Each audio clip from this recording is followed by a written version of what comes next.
So I just wanted to say, before I ask you any more questions, Punyamala, that I don't know if I've ever told you, but you were a very significant person for me, coming along to the movement myself. I met you quite early on when you were a Dharmacharini, and I was still trying to decide whether to become a mitra. And I really felt very taken in by you, kind of affirmed and encouraged and questioned. Thank you. Yeah, it was very, very helpful. So I would be interested to know what it was like coming into the movement. I think you said it was around 1980 when you first made real contact with the movement. What that was like, knowing that you wanted to have a family, that you wanted to have children, given the circumstances at the time. Well, I was living in Norwich at the time. I knew nothing at all about Buddhism, and I'd had no interest in Buddhism whatsoever, really. And it was just some remote Indian religion. So when I started going to the centre and learning about Buddhism, I think I was quite dismayed to come across the fact that the Buddha went forth from his wife and family, coupled with, at that time in the FWBO, families were very much in the minority, and there was quite a strong, I wouldn't say anti-family, but families were not particularly encouraged. You weren't encouraged to start a family, although in Norwich at that time, there was a sort of constellation of women mitras and order members who did have families, because there had been an attempt to start a families community, which had then folded. But actually, around at the centre, there were quite a lot of people with children. So I knew I wanted to have children, and I didn't really explore the possibility of not very fully, but I think I just felt I would have a sense of regret in my life if I didn't have children. So I then got. That was just a source of tension for me for quite a few years, and it took me quite a long time to become a mitra. Not quite as long as you. Actually, I became a mitra in 1983, but there was a real kind of conflict about, could I be in this movement and have children? That was just a very real question for me, and it was very unclear to me that I could, because it felt, as I say, it felt like families were discouraged. What changed that is I went, Vajragita was in Norwich at the time, Dutch order member. She invited me just to go with her to Holland for a beginner's retreat. And I had this beautiful sea crossing. It was a gorgeous day with the sun shining, with Vajragita and Vidyashri. And I talked about my conflict. And there was something about whatever they said sort of resolved it for me, and I realised I could be in this movement and have children. So I then asked to become a mitra, and a couple of years later I had my first child. So that would have been about 1985 then. So did you meet with any prejudice? Did you feel once you had your first child, had Ben? No, none at all that I can remember. I mean, as I say, there were quite a lot of mitras and order members in Norwich who had children. So a lot of my friends were mothers with children. It so happened, perchance, that mitra study happened during the day, which is really good for me, because I got another friend who wasn't a Buddhist we did a child swap, so I could go to mitra study very easily. No, No, I think no, I didn't encounter any prejudice at all. The chair of the centre by that time was a buyer who was also a father. I think I just met encouragement and interest, really. And then Ben was about 14 months old, and he got very, very seriously ill with meningitis. And the Sangha were just fantastic. I mean, I think without that support, it would have been a much, much more difficult time for me and Advajita, who's my husband. So, yes, the Sangha at that point were incredibly supportive and helpful. And it was that experience of Sangha and the way the Sangha supported us which really caused me to ask for ordination. So I must have asked for ordination in 80s. Anyway, I got ordained in 1987. I can't quite remember how it all So just a couple worked. of years Yeah. after you'd had Ben, in fact.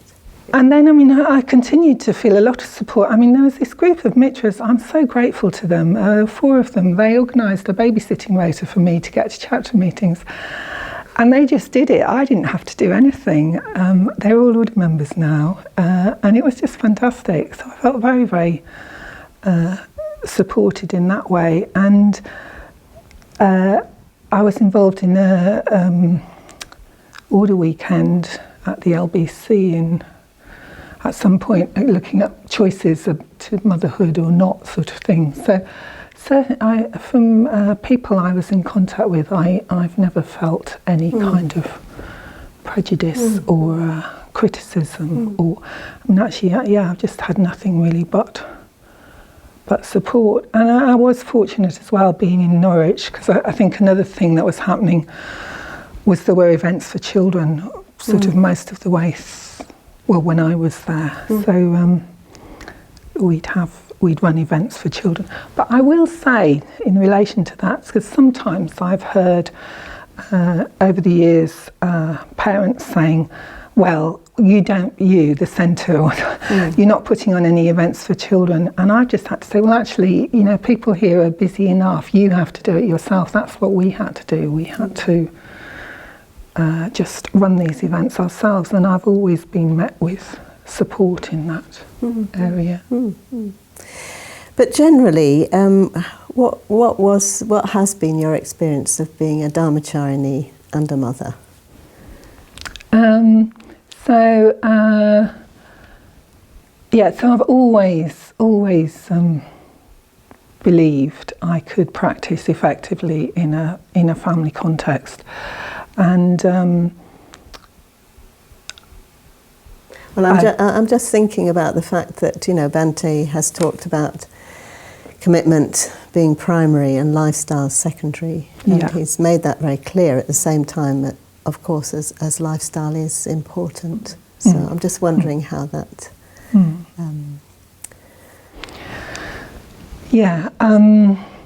So I think that's something we're still working out, what that means, because what Bhante did was he just did this such a radical thing, and I felt so grateful to him being ordained as a woman with a 2-year-old. That could not have happened anywhere else in the world in 1987. I think probably that's still true today. I think he's created this order which has this very sort of potentially diverse range of lifestyles. And I think we're still working out what that means to be effectively going for refuge and living in a family. And I think what it means is, what it means for me is that I've just had to make very particular choices. So it hasn't, certainly having children doesn't affect your ability to practice very fully as a Buddhist and to go for refuge very effectively, but it does shape what you can give to the objective situation, what you can do in terms of being involved with others and so on. I think the other thing that Sangha has given us and that we have in the order and movement is quite a range of practices leading towards awakening, leading towards insight. And that also means that we can embrace a range of lifestyles within the order and be effectively going for refuge. So for me, over the years, my chapter's just been hugely, hugely important. It's been a real touchstone. I've had my chapter experience been sort of quite up and down and mixed, but different times. But that's been a real arena for practice and development of Sangha. Reflection has been very, very important because that's something you can do anywhere, anytime, regardless, more or less, of the circumstances. And I've led Mitra study virtually the whole of my order life. So that kind of constant, being in contact with the Dharma in that sort of way. But because of being in the family, so, chapter and Mitra study, that's 2 evenings a week. It's meant that felt enough, really. So it's had an effect both on. So it meant I wasn't doing anything else particularly at the centre, but also it meant I wasn't doing anything else particularly for myself, because 2 nights a week out felt enough in terms of family commitments and so on. So I think there's definitely choices that I've had to make. I think also for me, I feel I can only do 2 things effectively, big things. So being a Dharmacharini and being a mother felt those were my priorities. So my career, I'm trained as a psychologist, was definitely a sort of took 3rd place, which means that I haven't. I've been very fortunate, but for instance, I wasn't working at a level which I could have done if I'd been pursuing a career, and I didn't have the level of responsibility or the money that I could have had if I'd been pursuing that, and I chose to work part-time. And at times that's been quite odd, because a team leader was appointed who was about 20 years younger than me, and that was quite a difficult relationship. So, I have had to make choices about how to use my time and where to put my energy, because we have limited time and energy. So what would you say to somebody today, a younger person today, who is trying to decide whether or not to have children? I mean, somebody who maybe it wasn't quite as clear to them as it was to you that they definitely wanted to have children. What would your response be to somebody in that situation? Well, I'd make it really clear to them that you can effectively practice as a Buddhist in a family context. Actually there are things about family life that I think are really supportive of practicing. Can you say what they are? Yeah, well, gives you quite a lot of opportunities. I think when children are small, particularly if you don't have to work, it's almost sort of retreat-like in a way. You've got a lot of time for sort of reflection and so on. And I have noticed this in mothers, friends of mine who are mothers. When their children are sort of before they go to school, there's quite a lot of time when you can be really reflecting on the Dharma and so on. That is if you don't have to work yourself.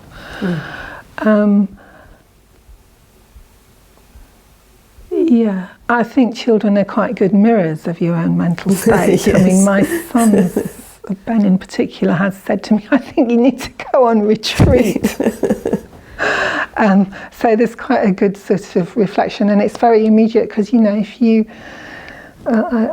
I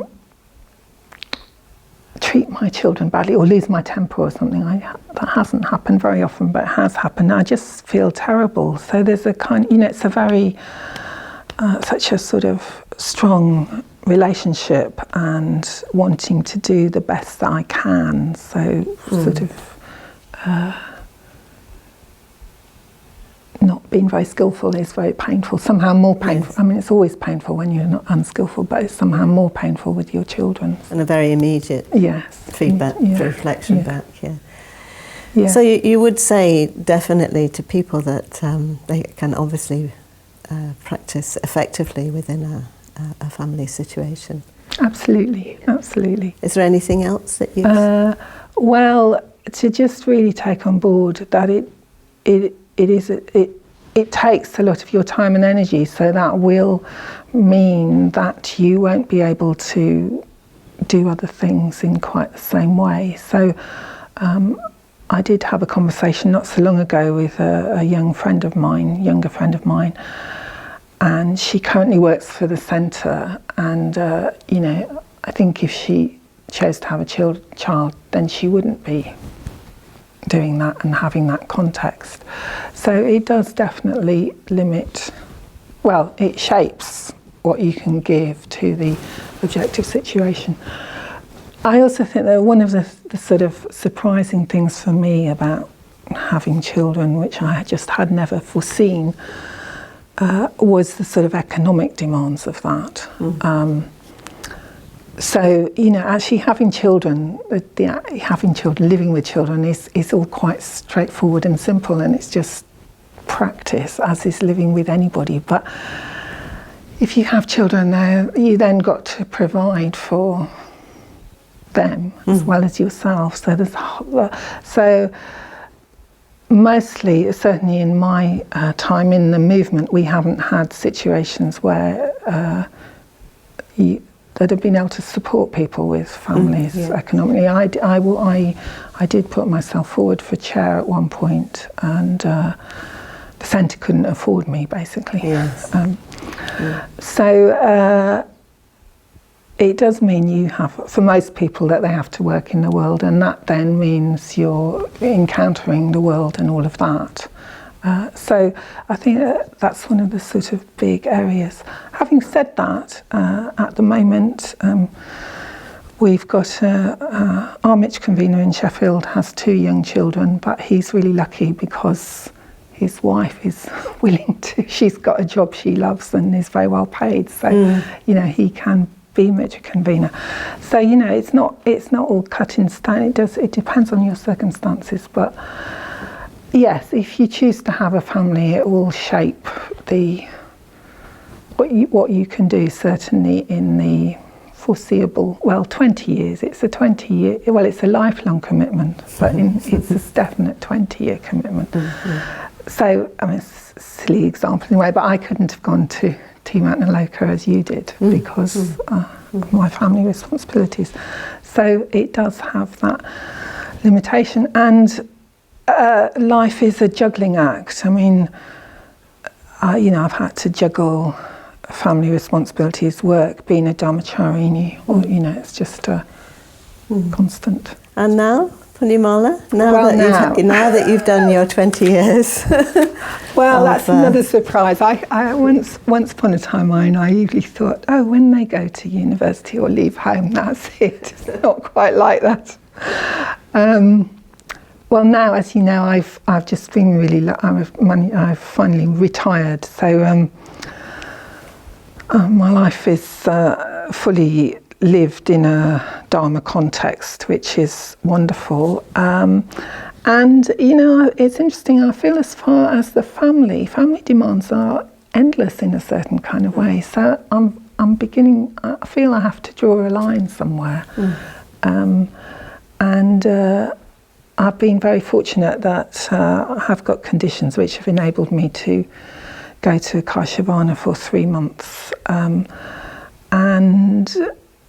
that does mean leaving my youngest son's 23 and my husband behind, and actually I just feel that's a really important decision to make for me. That somewhere, you know, I think I do need to say that well, I've done this, I've given this my best shot, and actually I really also need to give my practice Well, I really want to practice in a particular way. So you're going to be leading the 3-month Akashavana retreat, ordination retreat this year. In fact, very soon you'll be going. 3 weeks or something. And you were supporting that retreat. You were on the team of that retreat last year, and you have also made a commitment for the future, as long as that's possible, that you will lead that retreat on quite a regular basis, which is fantastic for us. So that's wonderful and great that Advaita and others are very willing to let you do that. Well, yeah. Just on that, so it was interesting when I was away last year, because my eldest son actually started going to the Interbeing Sangha. He lives in Canada, so that there isn't a FWBS centre. Triratna Centre. He started going to the Interbeing Sangha and subsequently has taken the refuges with them. So I just thought it was interesting. And it was interesting news to come back to, having been away for 3 months. Yes.